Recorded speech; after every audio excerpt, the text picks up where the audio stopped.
అందుకే దీన్ని సిద్ధస్తోత్రం అని వర్ణించవచ్చు.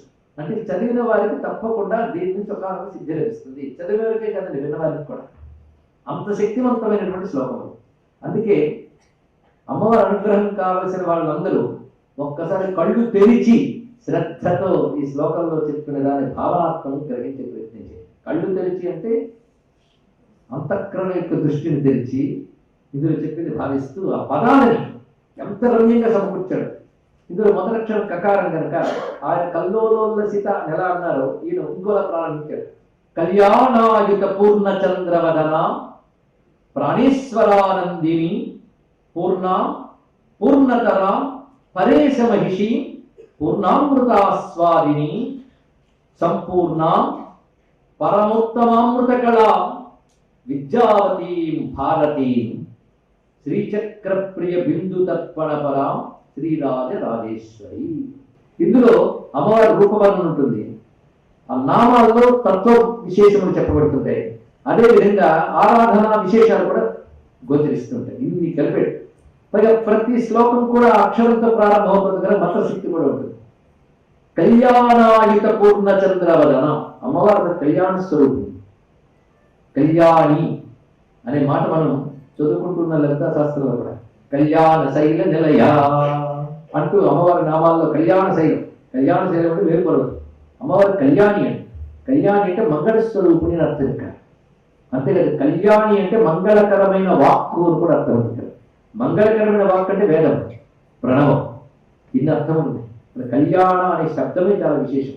అమ్మవారి విద్య పేరే కళ్యాణ విద్య, మంగళకరమైన విద్య అమ్మవారు. కళ్యాణాయుత పూర్ణచంద్రవదన, అమ్మవారి ముఖాన్ని ధ్యానిస్తున్నారు ఇక్కడ. ఎందుకంటే ధ్యానంలో మొట్టమొదటి ముఖవర్ణనే ప్రధానం.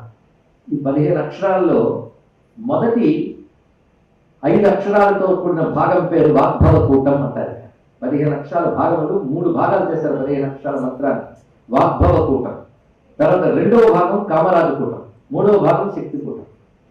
మంత్రము దేవత ఒకటే అని చెప్పుకున్నాం కనుక అమ్మవారి ఆకారంలో మంత్రం ఉంటుంది. అదే మన శరీరాలు మాంసమయాలైతే దేవతా శరీరం మంత్రమే, మంత్ర చైతన్యమే దేవతా శరీరం. కానీ ఏ మంత్రం అంటున్నామో శబ్దము యొక్క ప్రకంపనల చైతన్యం దేవత. అలా 15 అక్షరాలలో ఉద్భవించి అమ్మవారి రూపం ఎలా ఉందంటే 15 అక్షరాలు 3 భాగాలు. మొదటి భాగం వాగ్భవ కూటం, 2వ భాగం కామరాజు కూటం, 3వ భాగం శక్తి కూటం.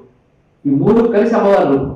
ఈ భాగాలు ఎక్కడెక్కడ ఉన్నాయో వర్ణిస్తూ మనకి శాస్త్రం చక్కగా చెప్పింది. శ్రీమద్ వాగ్భవ కూటైక స్వరూప ముఖ పంకజ కంఠాధ కటి పర్యంత మధ్య కూట స్వరూపిణి శక్తి కూటైక తాపన్న కట్యధో భాగధారిణి మూల మంత్రాత్మిక మూల కూటత్రయ కళేవర. కళేవరం అంటే శరీరం. ఆ మూలంలో అంటే మూల మంత్రంలో చెప్పబడినటువంటి 3 కూటములే అమ్మవారి శరీరం.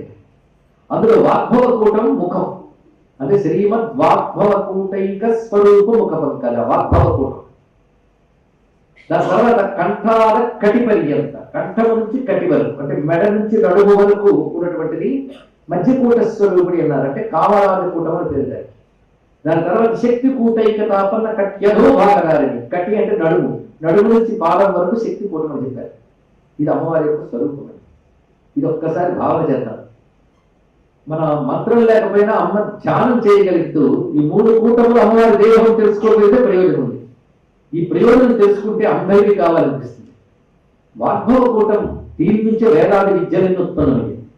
సృష్టిలో ప్రతి విద్య కూడా ఉత్పన్నమైంది అమ్మవారి వాగ్భవ కూటం నుంచి. నోటి నుంచే కదా మాట, జ్ఞానేంద్రియ స్థానమే కదా తెలుసు. అదే సృష్టిలో ధర్మం కానీ జ్ఞానం కానీ తెలుసుకోవాలి అంటే శాస్త్రం ద్వారా